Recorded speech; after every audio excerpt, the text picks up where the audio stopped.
பித்தலாட்டு அரசியல்ங்கிறது ஏராளம். இதை பற்றி பேசுவதற்கு மணிக்கணக்கில் விஷயங்கள் இருக்கிறது. சனாதன தர்ம விரோதம், அம்பேத்கர் ஹிந்து எதிர்ப்பாளர், இதை விட ஒரு பிரம்மாண்டமான ஒரு பித்தலாட்டம் பொய்யே பார்க்க முடியாது.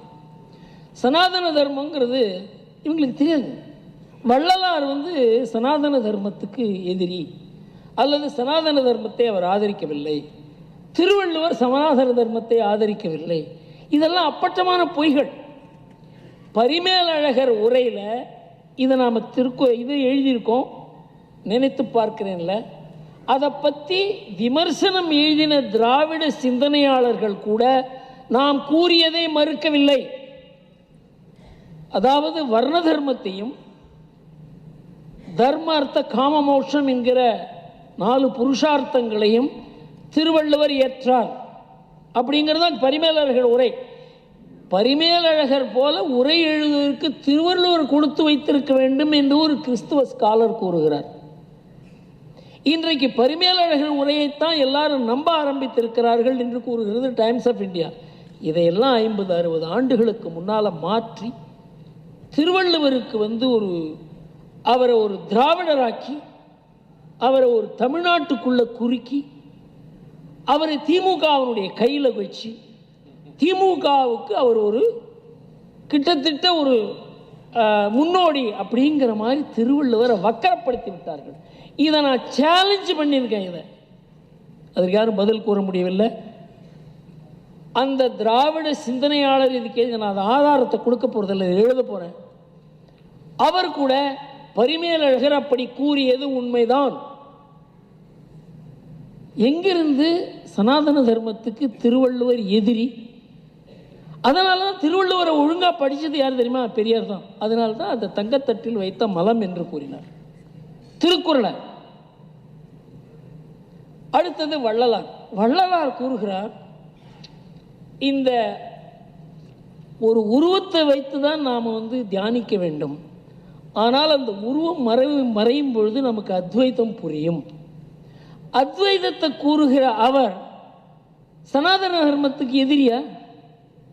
அவரையும் படிக்கல, எதையும் படிக்காமல் எல்லோரையும், அதாவது திமுக இன்றைக்கு உருவான திமுக 2000-3000 வருஷத்துக்கு முன்னால் பிறந்த திருவள்ளுவரையும் 200 ஆண்டுகளுக்கு முன்னால் பிறந்த வள்ளுவரையும் தன்னுடைய கட்சியில் சேர்த்து கொண்டிருக்கிறது. இதை தமிழகம் பார்த்து கொண்டிருக்கிறது. இதை போன்ற பித்தலாட்டு அரசியல் தமிழ்நாட்டில் மாத்திரம் நடக்கும். இன்னொன்று பாருங்க, பெரியாரும் ஒன்று பெருமாளும் ஒன்று. எங்களுக்கு 2 பேரையும் அவமானப்படுத்துகிறார் கருணாகர் ஸ்டாலின். பெருமாளும் ஒன்று பெரியாரும் ஒன்று தான் எங்களுக்கு. இதை விட ஒரு பித்தலாட்டமே இருக்க முடியாது. பெருமாளை ஏற்றால் பெரியாரை ஏற்க முடியாது, பெரியாரை ஏற்றால் பெருமாளை ஏற்க முடியாது.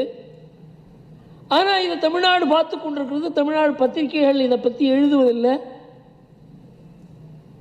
பெரியாரை பற்றி முதல்ல இவர் இப்படிப்பட்ட வக்கரமானவர், இவர் எதை வேண்டுமானாலும் பேசுவார், கண்ணகியை இழிவுபடுத்துவார், பெண்களை இழிவுபடுத்துவார், தெய்வத்தை மாத்திரம் இல்லை சங்க நூல்களை இழிவுபடுத்துவார், தொல்காப்பியத்தை இழிவுபடுத்துவார், திருக்குறளை இழிவுபடுத்துவார். இப்படியெல்லாம் சொன்னது சோ மாத்திரம்தான்.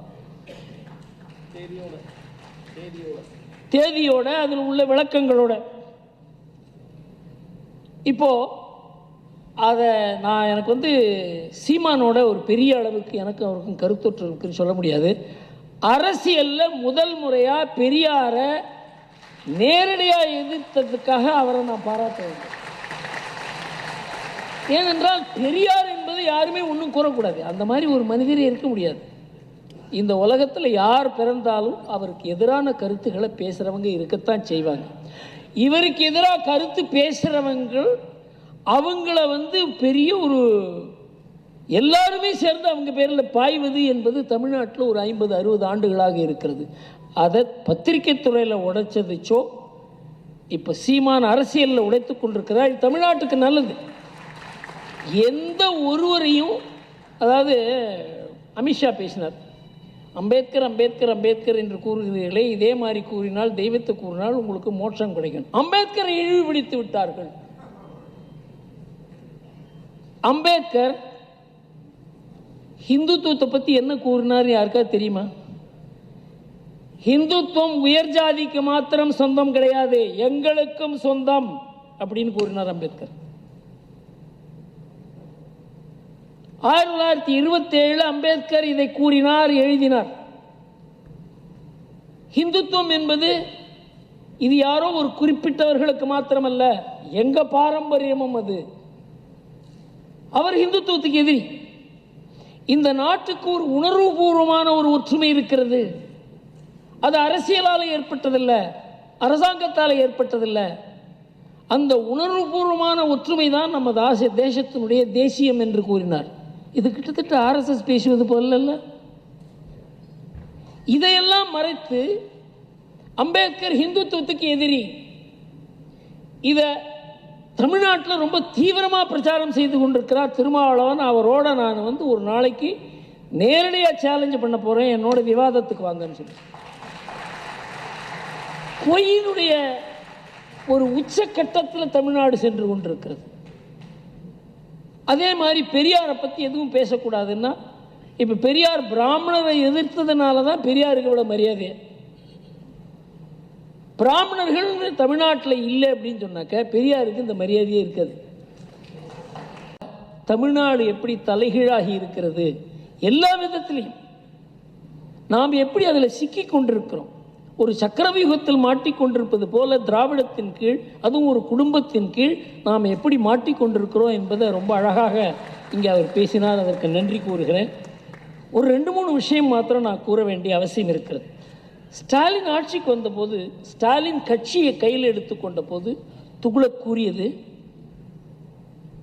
இவர் அவசியம், திமுகவுக்கு இவர் அவசியம், நாம இவரை எதிர்க்கிறோம், திமுக இந்த தமிழ்நாட்டுக்கு நல்லதல்ல, அது குடும்ப ஆட்சி, வாரிசு ஆட்சி கட்சி, அதன் மூலமாக நம்ம பழகருப்பையா என்னென்ன கூறினாரோ அந்தந்த கஷ்டங்களெல்லாம் தமிழ்நாட்டுக்கு வரும், இங்கு அதிகார துஷ்பிரயோகம் நடக்கும், போலீஸ் அவர்களுக்கு அடிமையாக இருக்கும், அதே மாதிரி பெரிய குற்றங்கள் பரவும், இதெல்லாம் இருக்கு.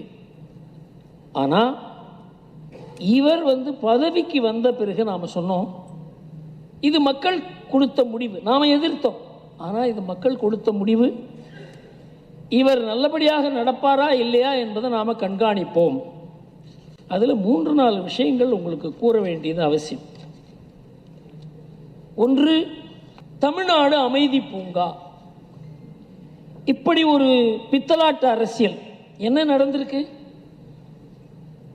படுகொலைகள், பெரிய பெரிய மனிதர்கள், தலைவர்கள், யார் யாரை நெருங்க முடியாத அவர்களெல்லாம் நெருங்கி கொலை செய்யப்பட்டிருக்கிறார்கள். ஆம்ஸ்ட்ராங்காக இருக்கலாம், திருவள்ளுவர் ஜெயக்குமாராக இருக்கலாம். இந்த அண்ணாநகர் கற்பழிப்பு கேஸ் பற்றி படிச்சிருப்பீங்க.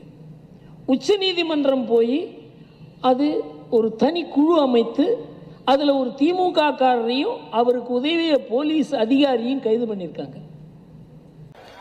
இந்த திருப்பரங்குன்றத்தில் டிசம்பர் 1ஆம் தேதி தீபத்தை ஏற்ற வேண்டும் என்று நீதி கொடுத்திருக்கக்கூடிய நீதியரசர் திரு GR சுவாமிநாதன் அவர்களை பதவியிலிருந்து இறக்க வேண்டும் என்று கையெழுத்து 120 பாராளுமன்ற உறுப்பினர்கள் போட்டிருக்கின்றார். அந்த 120 பேரும் இந்தி கூட்டணியை சார்ந்தவர்கள்.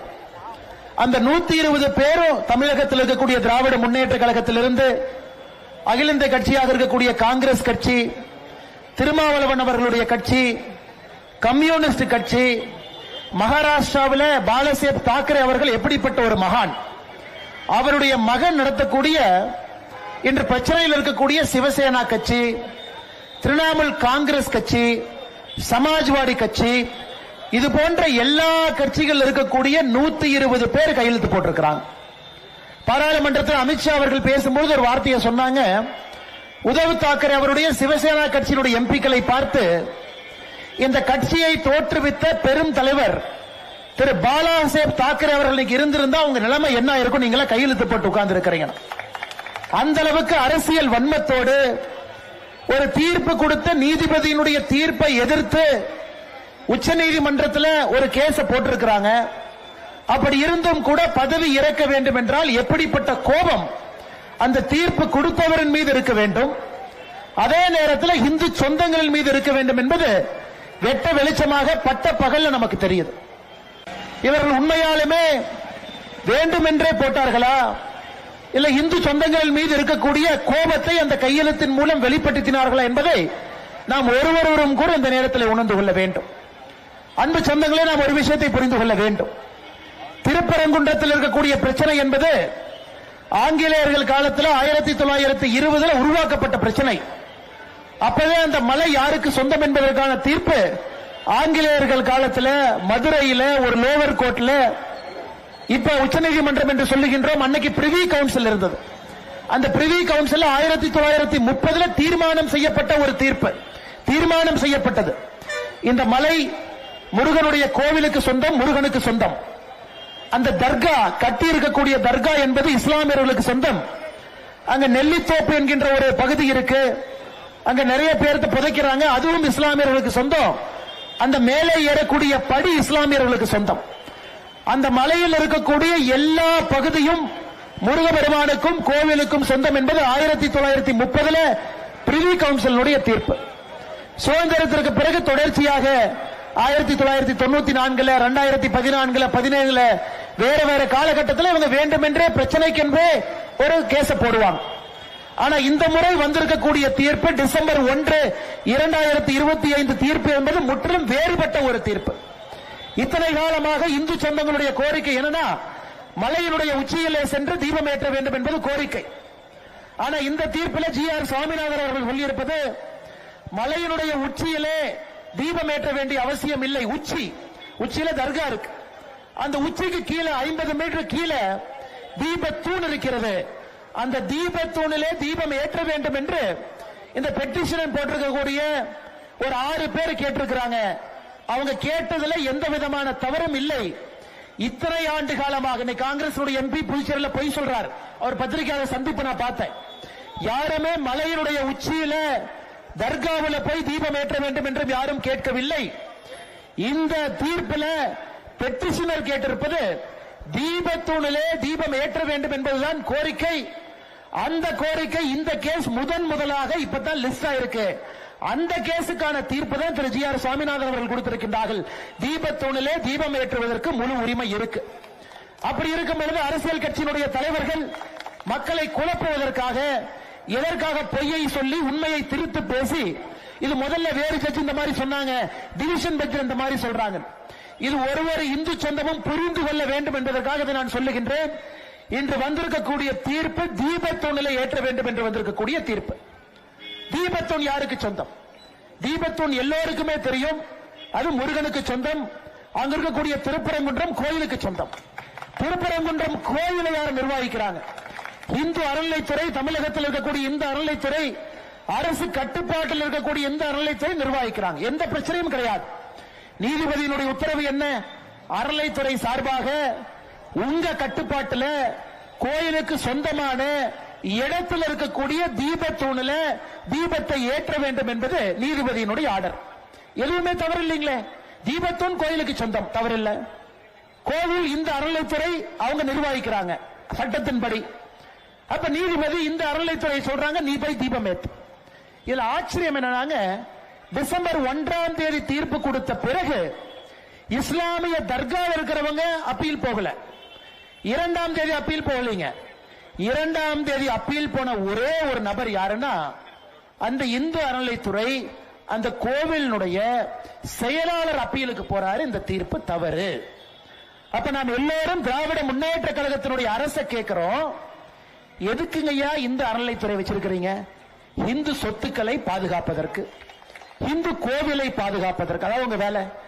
எதற்கு செயல் அலுவலருக்கு, எக்ஸிகியூட்டிவ் ஆபீசருக்கு மக்கள் வரிப்பணத்தில் மாசம் 1 சம்பளம் அக்கவுண்ட்ல எதுக்கு போடுற? கோவிலை நிர்வகிப்பதற்கு, இந்து சொத்துக்களை பார்ப்பதற்கு.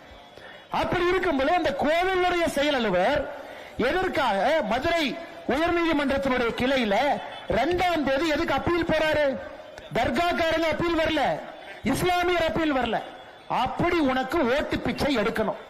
திராவிட முன்னேற்ற கழகத்தினுடைய அரசுக்கு சிறுபான்மையினுடைய ஓட்டை பிச்சை எடுக்க வேண்டும் என்பதற்காக கொடுக்கப்பட்ட தீர்ப்பை எதிர்த்து இஸ்லாமியரே போகல, கோவிலுடைய செயல் அலுவலர் கோயிலை பாதுகாக்க வேண்டியவர் போறாரு.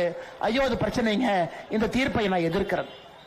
இதிலிருந்து நாம் எல்லோரும் புரிந்து கொள்ள வேண்டும், நம்மை ஆளுகின்ற ஆட்சியாளர்கள் எப்படி இருக்கின்றார்கள், அவங்களுடைய மனநிலை எப்படி இருக்கு, யாருடைய வாக்கு வங்கியை குறிவைப்பதற்காக எதற்காக இந்து சொந்தங்களுடைய மனதை புண்படுத்துகின்றார்கள் என்பதை நாம் புரிந்து கொள்ள வேண்டும். அன்பு சொந்தங்களே,